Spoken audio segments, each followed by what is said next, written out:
Il faut évidemment se pencher sur le cas du dernier tango à Paris.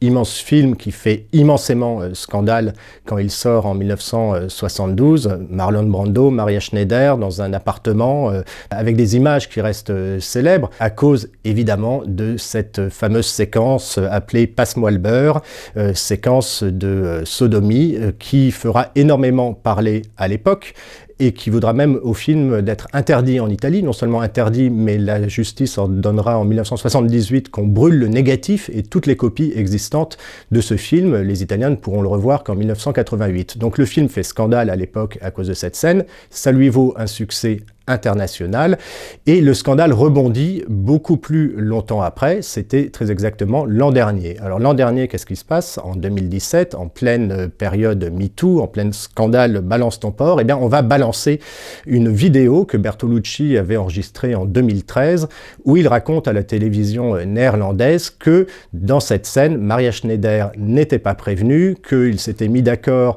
sur cette question du beurre avec Marlon Brando au petit déjeuner en beurrant leur tartine. It's an idea that I had with Marlon in the morning before shooting it. Et il va surtout dire, effectivement, ce que je voulais, c'était pas une actrice qui simulait le viol ou la douleur, je voulais les vraies larmes d'une jeune fille.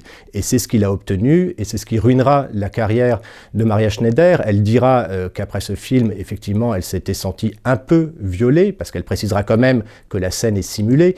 Mais ce qui va surtout la gêner, c'est que à cause du succès du film, on se moquera d'elle dans la rue, elle ne pourra pas aller dans un restaurant sans qu'il y ait un ricanement de serveur si elle demande du beurre. Enfin, la catastrophe pour elle, et c'était une jeune fille très fragile qui s'en remettra jamais vraiment.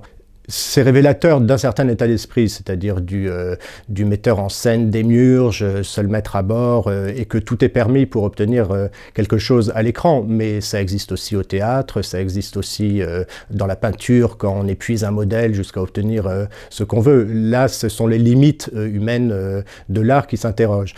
C'est pas systématique chez Bertolucci, c'est-à-dire que je ne crois pas que Dominique Sanda ou Stefana Sandrelli ont eu à se plaindre de la façon de travailler de Bertolucci. Elles vont retourner avec lui. Il ne faut pas non plus faire de Bertolucci le monstre qu'il n'était pas. C'est quelqu'un qui est très compliqué, très torturé. Et d'ailleurs, même Marlon Brando, à la sortie du tournage du dernier tango à Paris, dira que, alors il faut le mettre en perspective avec ce qu'on sait depuis, mais que lui-même s'était senti violé parce que Bertolucci lui avait demandé de tout déballer, et le film est un documentaire extraordinaire sur le Marlon Brando de l'époque. Il va raconter son enfance, ses parents alcooliques, il va mettre véritablement son âme à nu, encore plus que son corps, et il aura beaucoup de mal lui-même à se sortir de ce film. Donc c'était un film très compliqué pour tout le monde. Il va faire un film qui est le pendant lumineux beaucoup plus tard, c'est Les Innocents, où il va raconter à nouveau dans un appartement des scènes de sexe. Ce n'est pas le sexe de mort tel qu'il le filme dans le dernier tango à Paris, parce que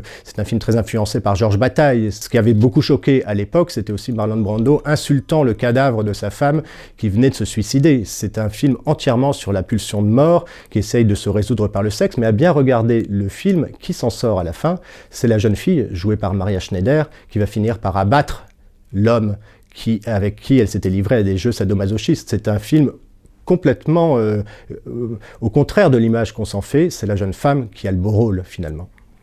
Il est évident qu'aujourd'hui, ça ne peut plus passer, mais ça s'inscrit dans une vieille histoire du cinéma, parce qu'on va ressortir les mêmes histoires récemment sur Keshish, mais on pourrait dire la même chose sur Hitchcock, on pourrait dire la même chose sur Piala, quand il gifle Sandrine Bonner sans la prévenir dans À nos amours, il sait très bien ce qu'il veut obtenir, et dans toute cette histoire du cinéma, qui est d'obtenir de vrais sentiments, de vraies réactions, et non pas le jeu d'un acteur, c'est une contradiction insoluble dans laquelle on ne sortira jamais, mais c'est vrai qu'à l'époque actuelle, ça passe très mal. It's an idea that I had with Marlon